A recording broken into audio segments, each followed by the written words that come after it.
Hi, to add widgets to home screen on iPhone 16e, all you have to do first is to press and hold any free space on your home page like that, so everything will start shaking. Now click Edit button on top and choose to add widget. Then you'll see this list of suggested widgets, and if you scroll down, you'll see all of the available apps which you can add as a widget. For example, let's add something from weather. For that, I'm gonna click it. And now we can pick different style of weather widget as well as size. So let's pick this first one, default, and click Add Widget.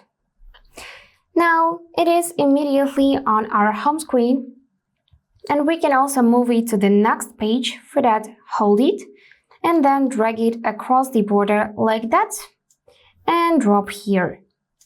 Also, you can immediately resize it if you drag those corners like that, or make it smaller. You can remove it if you click this minus, or you can save changes by tapping that button. And yep, that's it for today. If this video was helpful, please subscribe, like, and comment. And I wish you all the best. Bye bye.